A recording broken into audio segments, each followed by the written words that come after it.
फिरौन, जो हजारों साल तक पूरे इजिप्ट पर राज करते रहे। लेकिन अब फाइनली मुसलमान उमर बिन खत्ताब की खिलाफत में फिरौनों के इसी इजिप्ट को हमेशा के लिए उनसे छीनने वाले थे। यह स्टोरी इजिप्ट की फतह की स्टोरी बहुत ही इंटरेस्टिंग होने वाली है, क्योंकि आज तक इसे किसी ने एक्सप्लेन नहीं किया। पर वेट, यहाँ पर एक बहुत बड़ा मसला था। खलीफा उमर ये चाहते ही नहीं थे कि मुसलमान इजिप्ट पर हमला करें, क्योंकि इजिप्ट पर हमले से कुछ ही अरसा पहले मुसलमानों की खिलाफत पर एक बहुत बड़ी मुसीबत आई थी, ताऊन।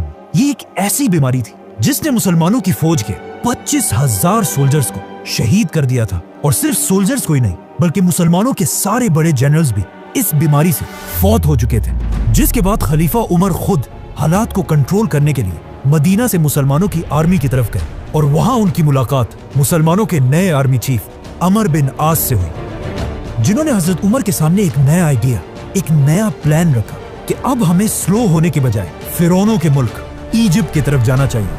लेकिन हजरत उमर इस बारे में थोड़ा कंफ्यूज थे कि अभी अभी हमारी इतनी बड़ी फौज इस बीमारी से शहीद हो चुकी है, और बिल्कुल एक छोटी सी फौज के साथ इजिप्ट को फतह करना बहुत ही मुश्किल होगा।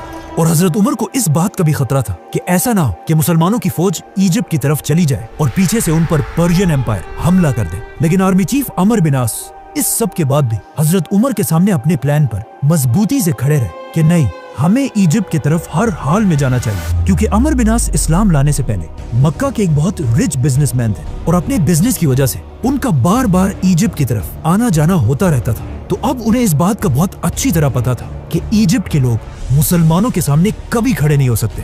आखिर उनके बार बार कहने पर हजरत उमर ने उनकी बात मान ली और उन्हें इजिप्ट पर हमले की इजाजत दे दी, लेकिन एक शर्त पर कि चलो तुम इजिप्ट की तरफ रवाना तो हो जाओ, लेकिन अगर मेरा इरादा बदल गया तो तुम्हें अपनी पूरी फौज के साथ वापस आना होगा। ये सुनकर अमर बिन आस ने अपनी फौज को रेडी होने का हुक्म दिया और सिर्फ 4,000 की फौज के साथ इजिप्ट के कैपिटल की तरफ रवाना हुए। Now at the same time Amr bin Aas Egypt और हजरत उमर मदीना की तरफ बढ़ रहे थे, और इस पूरे रास्ते में हजरत उमर सिर्फ इजिप्ट के बारे में ही सोचते रहे। और जैसे ही हजरत उमर मदीना पहुंचे, उन्होंने सारे बड़े सहाबा की एक मीटिंग बुलाई और उनसे इजिप्ट के बारे में पूछा कि मुझे बताओ कि हमें क्या करना चाहिए। जिस पर हजरत उस्मान और बाकी सहाबा ने क्लियरली कहा कि हमें इजिप्ट की तरफ जाने वाली फौज को रोक देना चाहिए। आर्मी चीफ, मिनिस्टर, सहाबा, इन सब की बातें सुनने के बाद आखिर हजरत उमर ने फैसला किया और अमर बिन आस के नाम एक लेटर भेजा, जिसमें हजरत उमर ने अपने आर्मी चीफ को क्लियर ऑर्डर दिया था कि जैसे ही तुम्हें मेरा ये खत मिले, अपनी पूरी फौज लेकर वापस आ जाओ। लेकिन अगर तुम लोग पहले ही इजिप्ट के बॉर्डर को क्रॉस कर चुके हो तो फिर अल्लाह का नाम लो और आगे बढ़ो। जैसे ही हजरत उमर का ये मैसेंजर अमर बिन आस तक पहुंचा, मुसलमान पहले ही इजिप्ट के बॉर्डर को क्रॉस कर चुके थे। लेकिन यहाँ पर स्टोरी का एक दूसरा एंगल भी कि जैसे ही हजरत उमर का मैसेंजर अमर बिन आस तक पहुंचा, मुसलमान इजिप्ट नहीं पहुंचे थे, बल्कि इजिप्ट के बॉर्डर से बिल्कुल थोड़ी सी दूरी पर थे। लेकिन जैसे ही अमर बिन आस ने हजरत उमर के मैसेंजर को देखा, उन्हें अच्छी तरह समझ आ गई कि इस लेटर में क्या लिखा हुआ है। तो उन्होंने फौरन ये लेटर खोला ही नहीं, बल्कि पहले उस मैसेंजर को बिठाया, उसे खिलाया और उसे थोड़ा आराम करने को कहा। और जैसे ही मुसलमानों ने इस बॉर्डर को क्रॉस किया, आर्मी चीफ अमर बिन आस ने खलीफा उमर के लेटर को खोला और कहा कि अब तो बहुत देर हो चुकी है, अब हमें आगे बढ़ना ही होगा।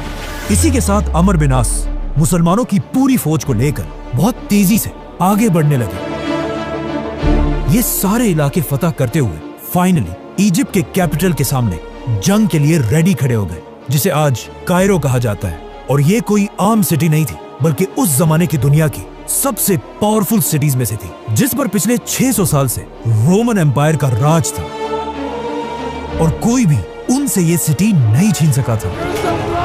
मुसलमानों की फौज ने सीधा आकर इस सिटी के सामने अपने टेंट्स लगाए और जंग के लिए बिल्कुल रेडी हुए, जिसे देखकर रोमन्स ने भी अपनी पूरी फौज को मुसलमानों के सामने खड़ा किया, जिसमें बच्चे, औरतें, बूढ़े सब शामिल थे, ताकि ये करने से मुसलमानों के दिलों में उनका खौफ बैठ जाए। बट वो किसको डरा रहे थे? मुसलमानों को? I don't think so। Amar bin आस ने उनकी इतनी बड़ी फौज देखकर अपना एक मैसेंजर उनके पास भेजा और उसे अच्छी तरह समझाया कि तुमने क्या बोलना है। इस मैसेंजर ने सीधा जाकर सारे रोमन्स के सामने कहा कि तुम लोग जानते भी हो हम कौन है।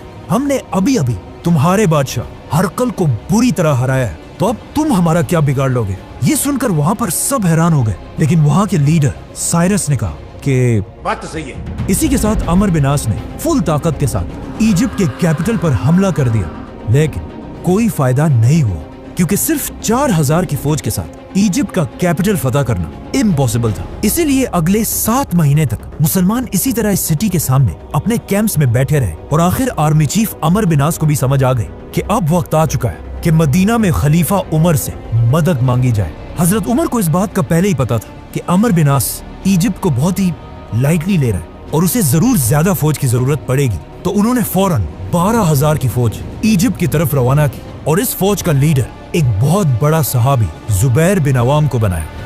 हजरत उमर जुबैर रज़ियल्लाहु अन्हु की इतनी इज्जत किया करते थे कि उन्होंने अपनी वफात के बाद खलीफा बनने वाले 6 लोगों में से एक जुबैर बिन अवाम को भी नॉमिनेट किया था, जिसे फिर हम बाद में एक्सप्लेन करेंगे, तो सब्सक्राइब। तो अब ये नई फौज भी आकर अमर बिन आस के साथ इजिप्ट में मिल गई और इन दोनों फौजों ने मिलकर बिल्कुल खालिद बिन वलीद के स्टाइल पर हमले का एक नया प्लान बनाया। अगले दिन रोमन फौज अपने किले से बाहर निकली और दोनों फौजें एक दूसरे के आमने सामने हुई और जंग शुरू हुई। कुछ ही देर के जंग के बाद अचानक मुसलमान जंग से पीछे हटने लगे और आहिस्ता आहिस्ता जंग के मैदान से इतना पीछे आ गए कि ऐसे लगने लगा कि अब फाइनली मुसलमान ये जंग हार जाएंगे। लेकिन एग्जैक्ट इसी टाइम मुसलमानों की एक दूसरी फौज आकर रोमन्स के फौज के पीछे खड़ी हो गई।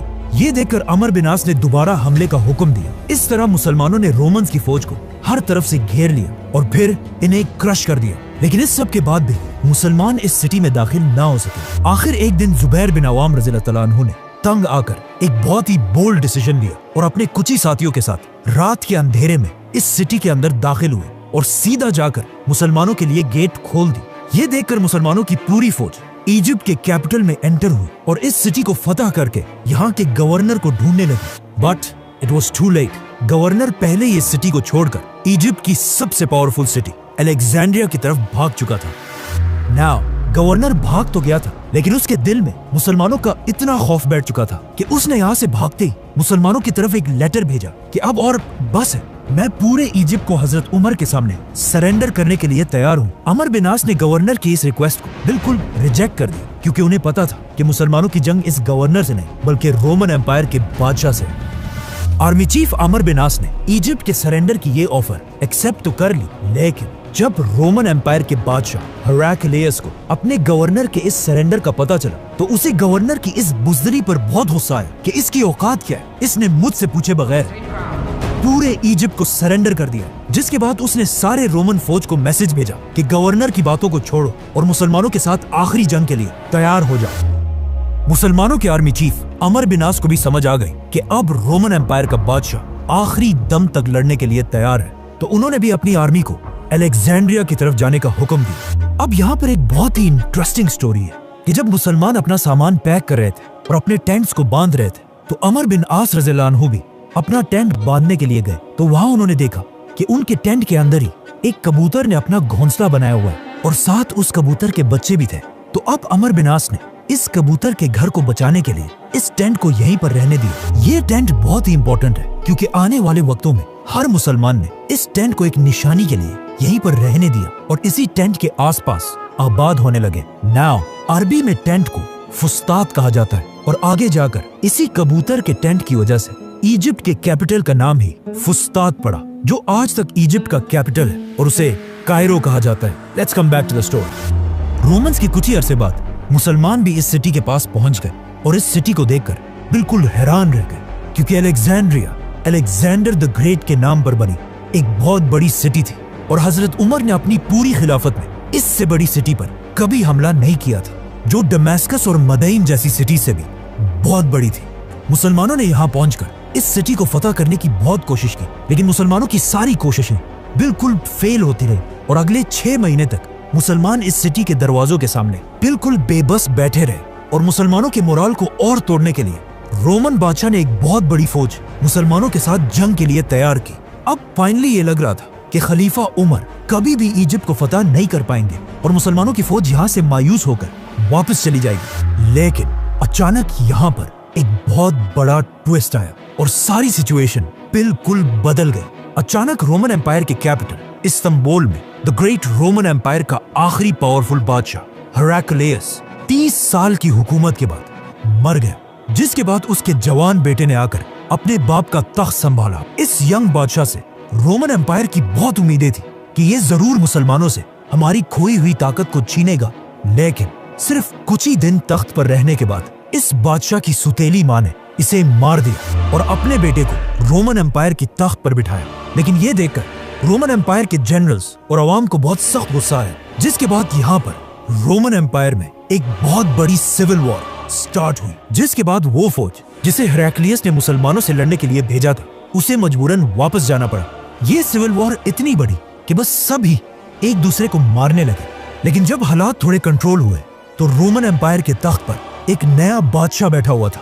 लेकिन मसला यह था कि इस नए बादशाह की एज सिर्फ और सिर्फ 11 साल थी। अब आप मुझे बताएं, जब एक 11 साल का लड़का खलीफा उमर के सामने खड़ा होगा तो उसके साथ क्या होगा? खलीफा उमर रज़ियल्लाहु अन्हु मदीना से रोमन एम्पायर की इस सिविल वॉर को बहुत गौर से देख रहे थे और उन्हें समझ आ चुकी थी कि इजिप्ट फतह करने का यही बेस्ट टाइम है। तो उन्होंने फौरन मदीना में एक लेटर लिखा और अपने मैसेंजर को ऑर्डर दिया कि फुल स्पीड ये लेटर इजिप्ट में आर्मी चीफ अमर बिन आस तक पहुंचाओ। ये मैसेंजर दिन रात एक करके बहुत तेजी से इजिप्ट पहुंचा। जैसे ही अमर बिन आस ने ये लेटर खोला, इसमें हजरत उमर ने क्लियर ऑर्डर दिया था कि अम्र फौरन मुसलमानों की पूरी फौज को एक जगह जमा करके मेरा ये